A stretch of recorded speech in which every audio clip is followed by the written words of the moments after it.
Thank you, IPTC, for inviting me. I want to make you land on Earth and getting rid, for a few minutes, getting rid of all the technical possibilities that are available for everybody. Allow me to present myself for those that don't know me yet, because I don't want to concentrate in technicalities because I'm not here as a technic, although I have been in computers since 1965 when I was at IBM, but I later abandoned for photography and became a different person, okay? But still I have my clear understanding of what technology can or cannot do, okay? So I'm a chemist, not a lawyer. I'm a photographer since very young. I'm the CEO of a photo agency with offices in different countries. Now I'm the president of CIPIC, representing here the photo library industry, which means that I'm not here as a technician. I'm not going to, I view what is happening, and I believe that it is great. Most of the things that are happening. But as CIPIC president and president of an industry composed by the small, medium, and large agencies, but most by medium and small size, and thousands of individual photographers, just, you know, like me, okay, because I'm shooting images on a regular basis, besides attending my company. I want to talk to you about the realities of the market. Therefore, it is very easy to dream and how things can be done, okay? And what is expecting us in the future, but the question is how long this is going to take, those are the things happening, okay? So I want only to address your attention to one thing that is affecting the industry tremendously. It's not well solved.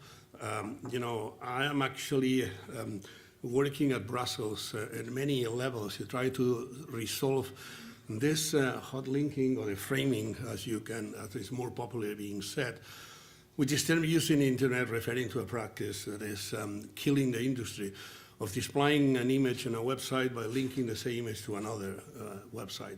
So it's great to have annotators, it's great to have all kind of technology. It's even great to have people that are actually trying to prosecute this and trying to catch something of the copyright infringements. But the reality is otherwise. The reality is there are more infringements per second or per minute, you know, that companies with the technology can actually untap and use. So in order to popularize what is the framing in real terms, this is your web, you know, this is my picture, this is my picture in your web, okay? So when that happens, you know, you are absolutely killed because our friend, you know, Google, you know, will do this to happen. So it's framing as inoffensive, and it's all this technology we are talking about going to solve this. So I'm not really sure, you know, because it's something more complex. It's affecting the income of photographers and authors, and it's infringing a lot of damage to the industry because many agencies are disappearing, okay? So let me analyze, you know, I have lots of examples, and actually I was in Brussels, sorry, I forgot. So I was in Brussels last week, 2 weeks ago, okay? Talking to the team of the ANSIP. ANSIP is the commissioner for digital single market, and I presented the 65 pages, you know, complaint, okay, saying how much actually framing is affecting the industry. And besides all the technology that can be used to improve our work, we are not resolving this, okay? So when this image was sold only 4 times and allowed me to insist on this, and we sold that image once to one company, okay? And Google actually did, you know, sorry, I mean, being the president of CIPIC sometimes this conflicts some of my private life, okay? So when this image is actually framed by Google, okay? And Google is not actually saying that this image is copyright protected, you are in big trouble. Because the next thing that happens, you know, is that the image is good enough, and most of the images the photo library sell are good enough for commercial purposes. What happens is precisely something like this, okay? That overnight you find that the same image you saw 4 pages, it has been used 391 times. And those uses tracked for are unlicensed users, and therefore substantial revenue is lost by authors and right holders. Okay, so what happened next? Okay, so I now want you to watch this clearly, and this is a small summary of the things that happened. Okay, while there are companies that are actually going after those users, which is fine, and it's very relatively easy to monetize those users if you are actually in Europe or Western Europe, let's put it this way, or in the United States. Okay, the cruel reality is that a big portion of these users never are monetized. Okay, so the CIPIC effort, at European level, is to say framing has to be regulated.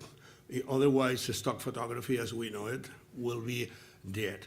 So no matter how technology you put, in visual search and annotation, et cetera, the reality is what is going to fail, is the base of that. And the base is the money, that photographers and agencies have to receive in order, okay, to keep the business going and the technology being applied, or the technology will actually be applied to something else, which is not going to be stock photography.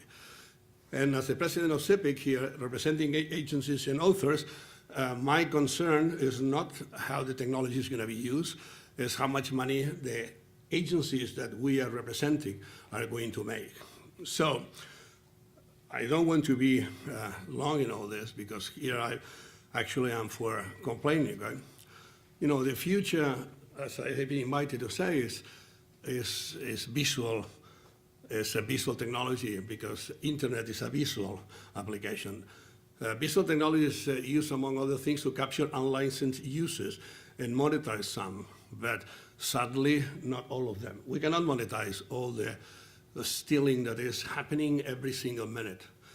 CIPIC is making its voice heard heavily on EU instances about framing. I have been multiple times. Okay, we have an anti-competitive complaint against Google and image search. We have seen how Google has been progressing, in actually affecting the industry. Before it was, the search engine as we see it now was not applied in Germany and France. Now it's applied in Germany and France. So traffic is decreased in Germany and France for stock photography agencies. So future is promising in visual technology. It's essential to develop, optimize, simplify photography. But I want to say also that the implementation for a large portion of small and medium-sized agencies is complex, if not prohibitive, okay? So this has to be understood. Most of the technology that I see here is admirable. In my own company, also try to develop this technology and adapt those technologies. And those technologies, work. Well, work somehow, okay? Because it's not everything is perfect, okay? But it's certainly helping thing. But what I'm saying is that it is good to have a website, it's good to have a lot of features, but, if your base money is not appearing because somebody is using your images for free, then I'm sorry, something is failing here. So I wanted to bring here a test to the, I think it's something that might not work because I have to connect to my office, but I have been having problems to do this connection, okay? So allow me to say that I think it's not needed to show this. What I'm going to say is that the annotator technology is great, but it still is not solving many of the real problems. If you want to use that technology, for example, for generating keywording or new keywords, because photographers sometimes don't keyword the images, okay? So it will have to require, and I hope that this is going to be said today here, okay, that, sorry, I cannot make this work.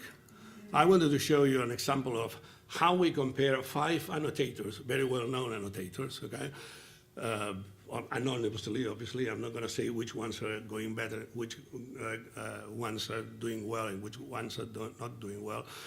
This was my test, but I don't know for what reason it's not working here. The reality is that sometimes the annotations are not giving exactly the same the information that is needed, okay? So we have to be careful that those technologies are advancing really, really well and very rapidly, but still, the human okay, so let's see if it works. And I don't want to take a lot of your time. So the reality is that this is, I don't know if I can find, when I put the examples. So what I mean is that technology seems to be able to solve everything, but in reality, for small and medium-sized agencies, is not resolving most of the things. And most of the things is very easy to understand, because if the income is decreasing because we are being framed by thanks to brother Google, okay, we have to compensate that by simplifying our internal infrastructure. So we need some technology to supplement or supply or actually substitute people working in our companies, okay? So annotation is something very promising. Great. The only thing is, I don't think it shows here. Yeah, you want to show them. Okay, so let me, so finally, okay. So here is 5 annotators, very popular, all of them, and that is the picture, okay? So, the most important thing is that place is Tokyo, okay? But this annotator says that it's Manhattan, okay? So if Tokyo is Manhattan, it is clear that I cannot use that straight away. So it will have to have some people looking into that, okay? And saying, oh, this is wrong, it's not Manhattan, let's erase this keyword, okay? So this is what is happening. I don't know if it is possible to use more examples, but what I mean is that it's always, and these are very well-known annotators that exist in the market. We're using them through an API. I want to tell you that one of them is used by us, by our company, to complement the keywording and complement the search for similars, et cetera, and an application that we're going to develop after summer, which is exactly what Shutterstock has got. You drop an image into a box, okay, and the system will tell you which images are very similar, okay? All that works very well, but what I mean is that there's little mistakes that happens almost in every picture that you send to an annotator makes that you have to have people, working. And we go back to the presentation. Now I'm finishing. So this is my point. Technology is super, but many small and medium-sized agencies cannot use it because it takes time. My company has 5 IT people working in these things. I should have a lot more, but as revenue is going down because we are affected by framing, we are affected by people stealing images, and we have not been able to get that thing. It's not for us. It's not only that my company. It's in general what I see is exactly what I see. So what happens on top of that is photographers and other agencies come to us and say, how is policy that my images have been so widely used and I have seen these sales reported? So the system is also worrying because now the authors that supply the images to us are starting to believe that we are actually not paying them, okay? So this is diabolical for the system because if the confidence, the trust that authors have in the agencies starts to fail just because some external operation like Google is actually injecting, this confusion, the system actually works not very well. At CIPIC, we endorse the right of information as, some of the members of the European Parliament says to us, you want to destroy internet, you cannot fight against the right of information, we have the right to use your images.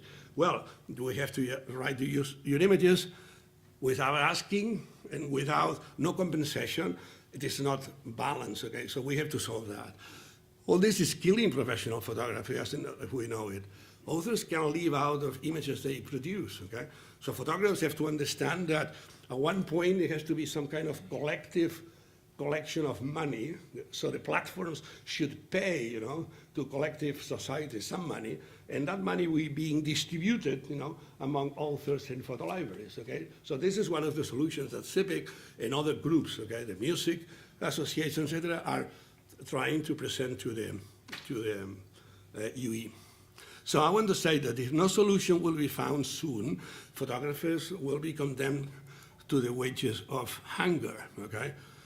So the question is, I'm sorry to interfere in your presentations, okay, which are rather technical, okay, and tries to solve the future.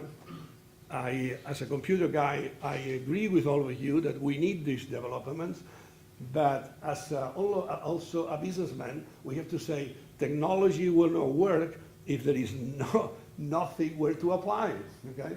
So if we don't have clients, you know, that can buy your technology, it's completely useless to talk to what we're talking about. So thank you very much for, you know, interrupting your technology things to giving some cool water, okay, to think about. It's not only that, you have to support CIPIC, you have to support IPTC, you have to support CIPIC because we are trying to fight in this political side of the technology that is needed. So we thank you for coming, thank you for supporting CIPIC, but, you know, you have to see that this is not only a technological problem, it's a technological problem and a political problem, okay? And I tell you, when I go to Brussels and I speak to the lawyers, okay, they don't understand all this, okay? So we do an effort. And this is why I prepared this 65 pages document that I have delivered many to Brussels to say we have to resolve this, okay? So thank you very much for your time, okay?